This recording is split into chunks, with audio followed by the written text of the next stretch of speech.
Karena itu saya mengatakan, tegas itu tidak berarti harus keras, tegas itu tidak berarti harus menyerang, tegas itu tidak berarti harus merendahkan. Justru sikapnya tegas, ekspresinya santun, pandangannya jelas, dan siap komunikasi. Saya rasa itu yang coba untuk selalu dirawat di dalam keseharian.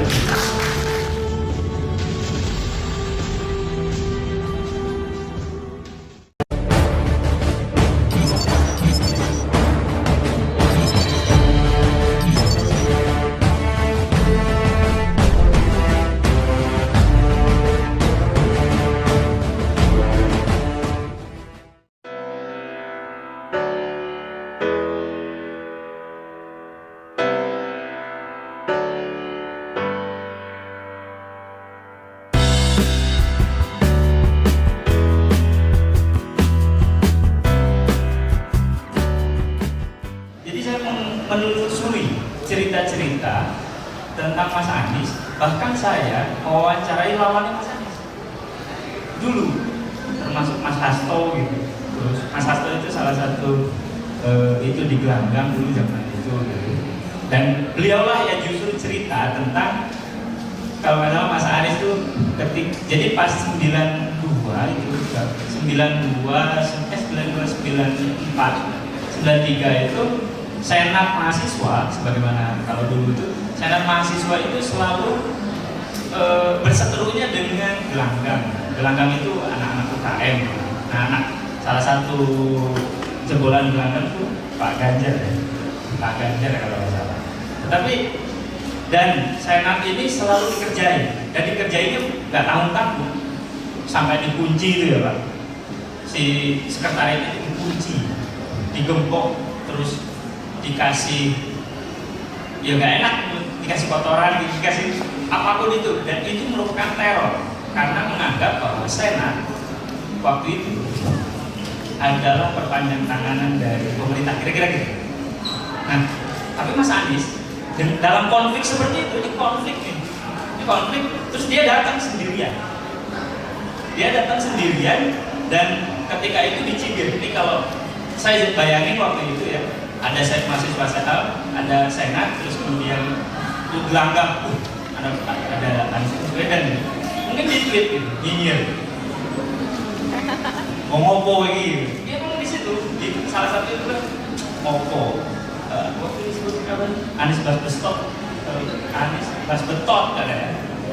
Itu, nah, tetapi Mas Anies coba hadapi itu, salah satu itu, terus kemudian dan dari situ konfliknya sedikit demi sedikit berkurang karena mulai ada yang namanya komunikasi. Mas Anies itu kalau terhadap lawan,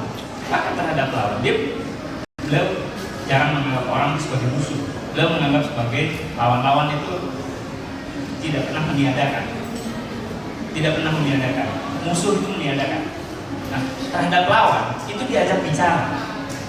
Bahkan dengar cerita dari salah satu temannya, Mas Anies usia tahun 20-an dan dia bicara dan komunikasi dengan mayor yang usianya 40-an, dan itu untuk kepentingan Senat, dan dia mengajak mereka bicara, mengajak mereka untuk berdiskusi, mengajak mereka untuk, karena apa?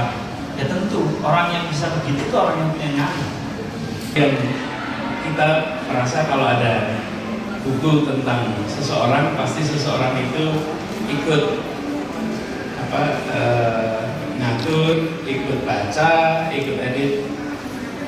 Ini bisa dicek dengan siapapun, zero intervensi, nol. Saya sama sekali nggak terlibat sedikit pun di dalam penulisan, penentuan topik, sampai yang saya agak terlibat itu adalah nentuin foto.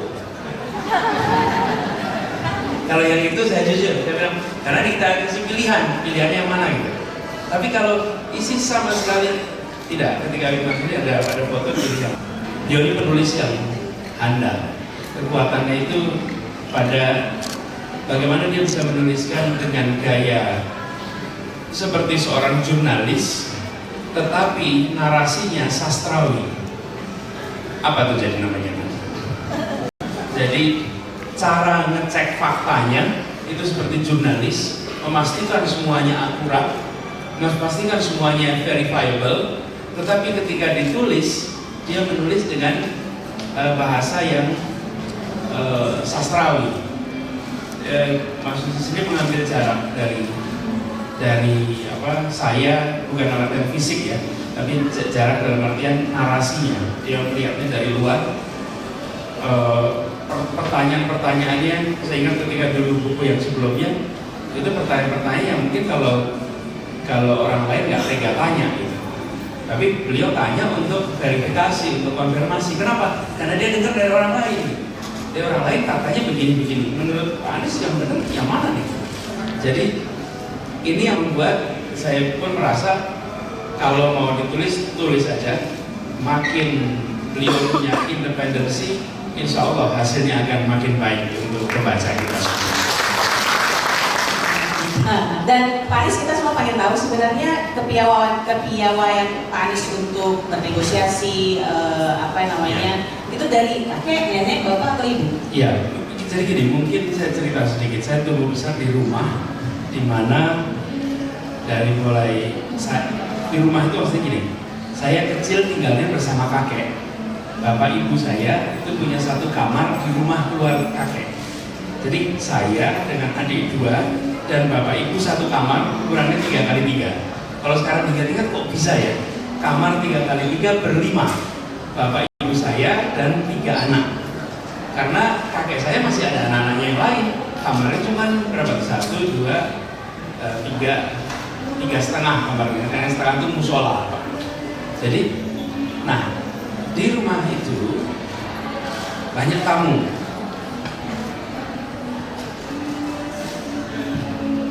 Di meja makan banyak perdebatan, dan di meja makan itu perdebatannya keras tapi sopan. Kakek nenek saya bisa berdebat, ayah kakek bisa berdebat, tapi tidak pernah ada kata-kata keras. Berdebat itu maksudnya berbeda pendapat. Berbeda pendapat itu berbeda pendapat. Lalu datang tamu, banyak tamu, dan tamu itu di ruang tamu berdiskusi, berdebat. Bukan debat dalam artian tuli itu sama sekali ya. Debat itu ya seperti kalau kita lihat debat di pilkada itu, bicara kemudian pandangan lain. Jadi berdiskusi lah kalau bahasa sekarang. Nah, yang pertama sering membawa saya pergi adalah kakek. Kakek saya ini kalau jam 9, jam 10 beliau akan jemput saya di TK. Saya masih TK. Lalu dijemput, diajak jalan kaki ke rumah salah satu orang yang saya tidak kenal. Orang tua pokoknya. Kakek udah tua. Nanti orang tua. Kemudian hari saya baru tahu bahwa yang didatangi itu namanya A.R. Fahrudin misalnya. Itu ketua PP Muhammadiyah. Saya baru tahu bahwa yang didatangi itu adalah misalnya Pak ada Ki Supratman, tokoh di Taman Siswa. Yang didatangi itu pastor, nah itu semua saya baru tahu nama sesudah saya besar. Kalau dulu ya cuma duduk dengerin aja. Itu satu. Lalu yang kedua adalah ayah. Ayah saya itu seorang yang sangat merangsang untuk berdiskusi, dan ayah itu promotor untuk jangan pernah takut berhadapan dengan siapapun. Jadi kalau saya mau berkelahi di luar itu, saya tahu persis ayah saya akan bela apapun kondisinya, apapun hasilnya. Karena bapak itu bilang, keluar, hadapin, jangan takut, dan kalau ada apa-apa laporkan, saya akan bantu ya. Jadi saya itu merasa mungkin karena itu jadi agak jumawa di luar, di antara anak-anak yang kecil-kecil. Karena merasanya, oh nggak apa-apa kok, bapakku mau belain kok nanti gitu. Meskipun kenyataannya nggak pernah dibelain juga gitu. Bukan nggak pernah dibelain, karena saya juga nggak lapor gitu. Tapi itu awal ya di masa itu. Lalu di kemudian hari, karena terbiasa diskusi dialog itu, saya tidak pernah merasa berbeda itu sebagai sesuatu yang masalah. Saya beri contoh. Kira-kira sebulan yang lalu, saya bertemu dengan seseorang yang menceritakan Anies Ada menceritakan begini, diceritakan lewat orang lain, bahwa dulu Anies itu SMA kelas 3 datang ke kantor kami di Jogja dan meminta kepada kantor kita untuk dibubarkan. Saya baru ingat lagi.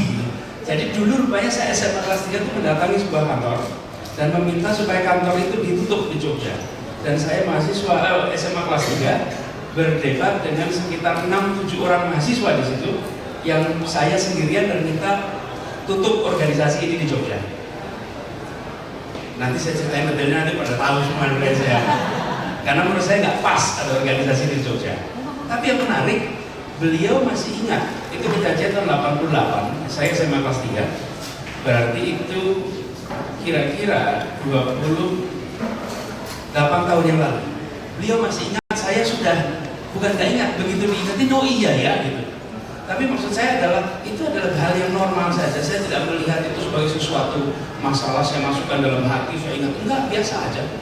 Nah karena itu saya mengatakan, tegas itu tidak berarti harus keras, tegas itu tidak berarti harus menyerang, tegas itu tidak berarti harus merendahkan. Justru sikapnya tegas, ekspresinya santun, pandangannya jelas, dan siap komunikasi, saya rasa itu yang coba untuk selalu dirawat di dalam keseharian kita. Nah, ini seperti yang diadakan cerita Mas Husnil itu. Memang betul di kampus UGM itu keras. Saya ketua senat, bermusuhan, berlawanan lah dengan begitu banyak pegiat di belakang mahasiswa. Keras. Saya pernah diadu dalam tanda kutip.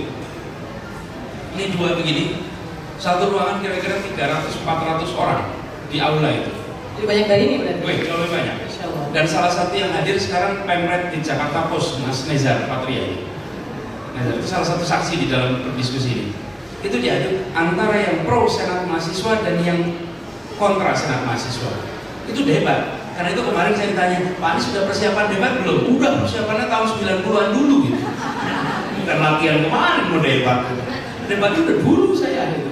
Dan debatnya disorakin. Saya ngomong ditepukin, dituding. Yang satu ngomong, saya mendengarkan, tapi yang mendukung saya gantian nyorakin. Gantian, dan itu betul-betul di kampus. Selesai itu ya salaman, ya nggak apa-apa. Habis itu ya nongkrong bareng gitu. Meskipun saya nggak rokok, tapi semuanya pada rokokan bareng lah kira-kira gitu. Ngopi bareng. Tapi berdebat, berbeda pandangan. Nah, yang alhamdulillah saya bersyukur sampai dengan sekarang, apa yang kami lakukan punya bekas sejarah. Begini, kami waktu itu memutuskan ambil senat mahasiswa, setuju. Meskipun ini bentukan pemerintah. Mahasiswa secara umum menolak di mana-mana. UGM waktu itu ambil posisi setuju, dan saya menjadi ketuanya waktu itu. Sebenarnya pertama ada Muhammad Khoir, tapi Muhammad Khoir itu ditunjuk belum ada pemilihan. Saya pertama kali dipilih, lalu saya waktu itu berencana begini, ini organisasi ini baru, saya ketua senat pertama, jadi kita harus membuat organisasi ini bisa menjadi perwakilan mahasiswa berhadapan dengan negara. Dan langkah pertamanya waktu itu adalah menolak pencalekan rektor UGM sebagai dari Golkar. Itu muncul di halaman 1 Kompas, saya juga kaget. Halaman 1 Kompas, mahasiswa UGM menolak pencalekan rektor UGM. Kemudian sesudah itu kita justru menggunakan senat mahasiswa sebagai alat perjuangan dan kita membuat namanya BESM, Badan Eksekutif Senat Mahasiswa.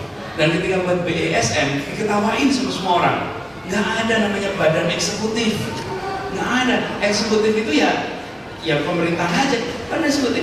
Sekarang nama badan eksekutif menjadi nama sehari-hari di semua kampus di Indonesia. Lalu badan eksekutif, apa itu badan eksekutif?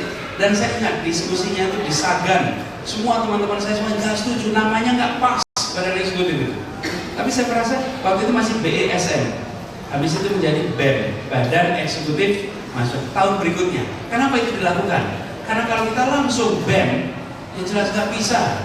Ketemunya tembok besar nih, namanya siapa? Orde Baru. Berhentikan semua BESM. Jadi Senat Mahasiswa punya badan eksekutif. Tahun berikutnya menjadi Badan Eksekutif Mahasiswa. Dan salah satu ketua BSM pertama ini duduk di depan yang pakai peci ini, Pak John Odius. Ini salah satu John Odius ini mahasiswa teknik sipil, beliau ketua Baringin Mudo di Jogja dulu. Nah, sesudah itu berubah. Yang saya merasa bersyukur apa? Memilih mengambil peran, lalu secara bertahap mengubah, dan perubahannya itu terinstitusikan sehingga ditinggalkan oleh generasi yang menyiapkan sampai sekarang tumbuh. Saya merasa bersyukur mendapat kesempatan itu. Tapi itu delicate. Artinya apa? Di saat menjalani itu dituding Anda kompromi dengan Orde Baru, dituding Anda bagian dari Orde Baru. Padahal enggak. Dan 92 itu kami mau melatih mahasiswa. Mahasiswa itu kalau diajak demo, ya mau nggak mau.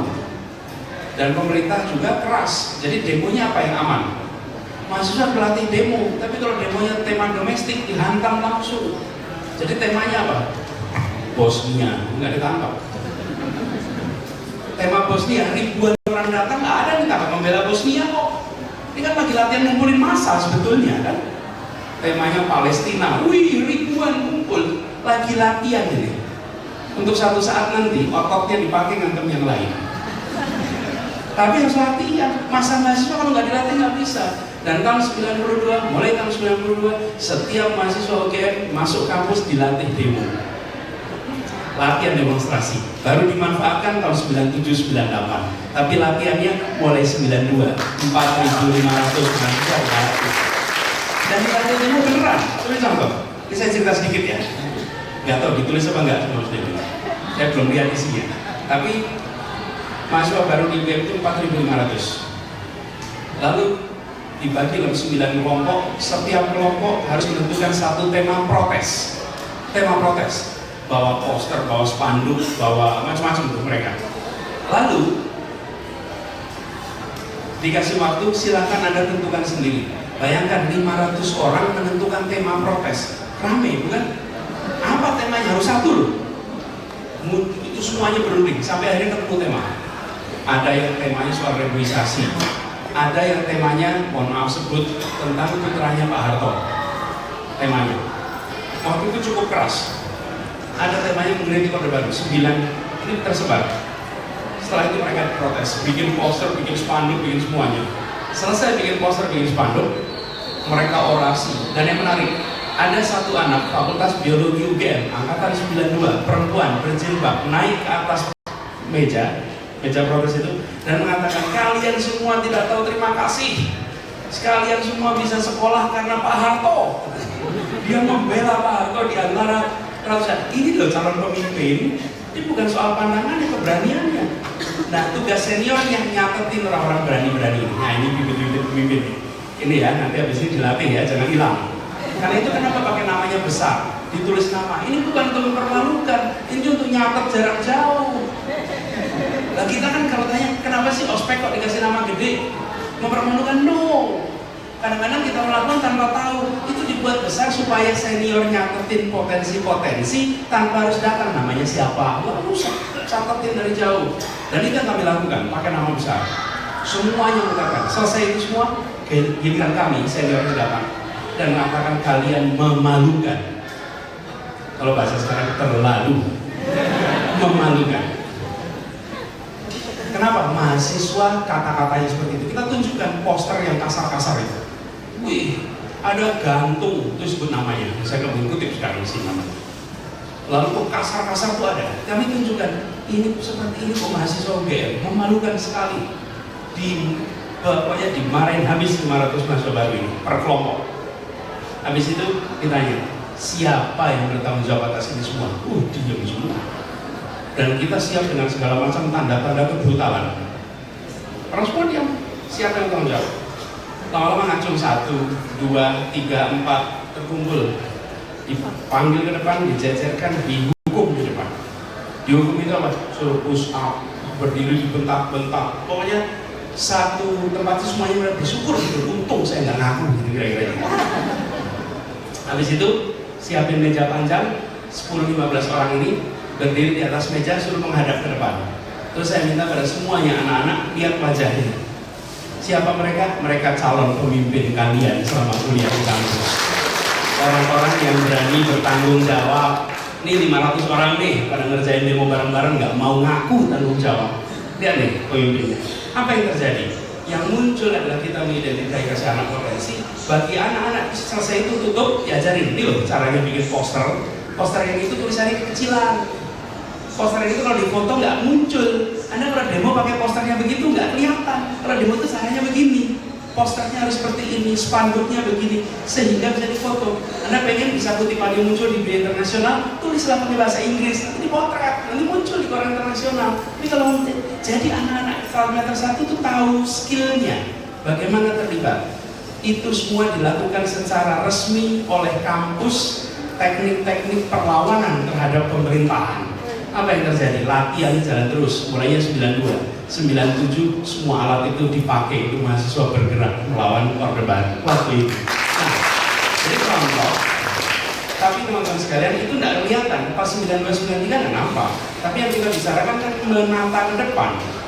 Saya merasa bersyukur ikut menjadi bagian dari itu, dan bukan saya sendiri, bersama-sama dengan yang lain. Saya berharap ke depan juga, kalaupun nanti insya Allah di Jakarta inilah didapatkan amanat, maka yang akan dikerjakan juga begitu. Bukan sekedar nampak heroik hari ini, bukan sekedar penuh tepuk tangan hari ini. Hari ini biar dikritik nggak apa-apa, tapi yang penting yang dibangun tatanannya disyukuri di kemudian hari. Itu yang coba ditawarkan. Gitu ya. Ya, dan sebelum saya lemparkan ke audiens Pak Edo, Pak Anies, ada informasi yang bilang bahwa Pak Anies dulu waktu kecil, kalau nggak salah dari SMP, diberikan tugas untuk menyampaikan kabar duka atau yang meninggal gitu. Mungkin itu salah satu cikal bakal Pak Anies berbicara di depan umum. Iya, dulu memang betul. Saya SMP kelas 1, kemarin saya ajak Pak guru saya yang mengajari saya itu, Pak Jono namanya, itu hadir ketika debat.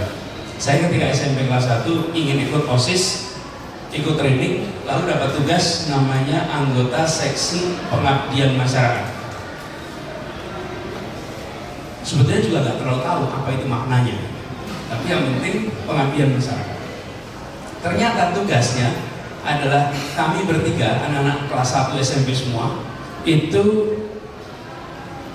mengumpulkan uang juga di kelas-kelas kalau ada yang meninggal.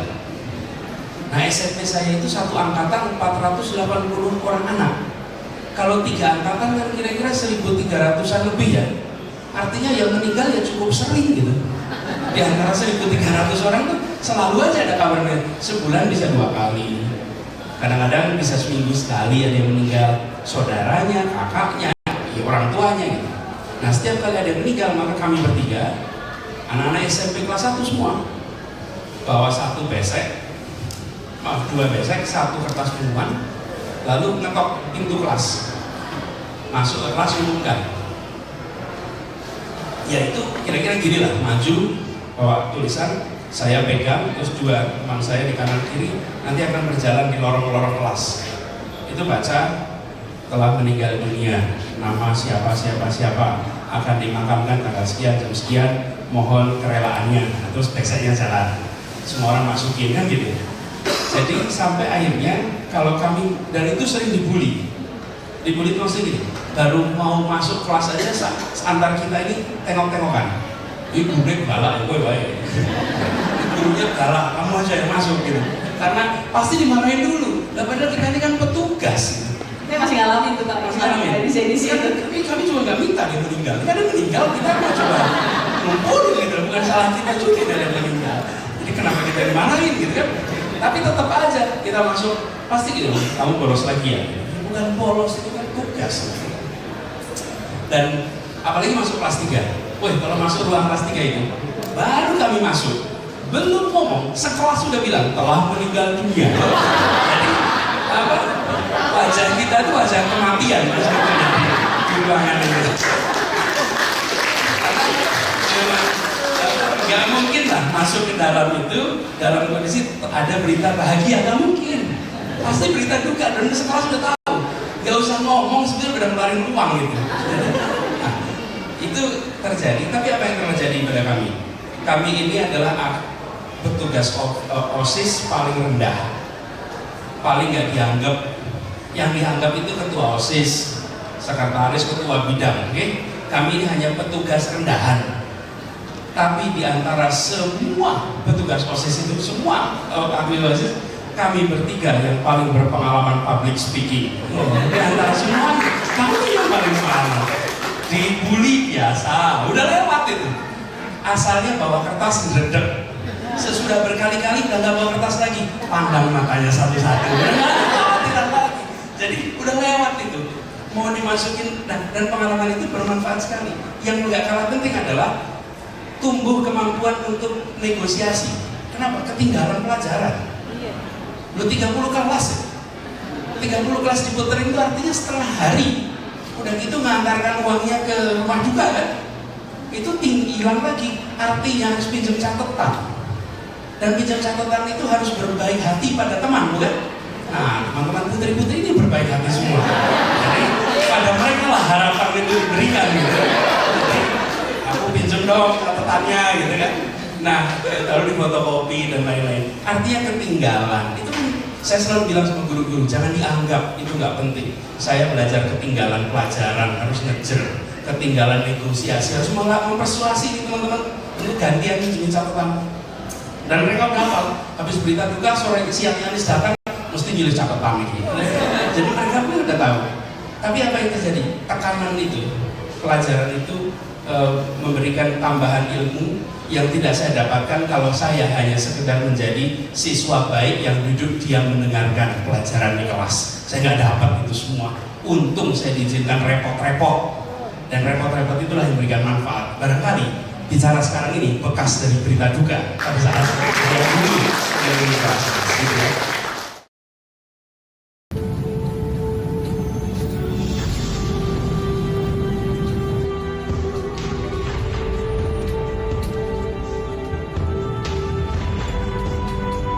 Karena itu saya mengatakan tegas itu tidak berarti harus keras, tegas itu tidak berarti harus menyerang, tegas itu tidak berarti harus merendahkan.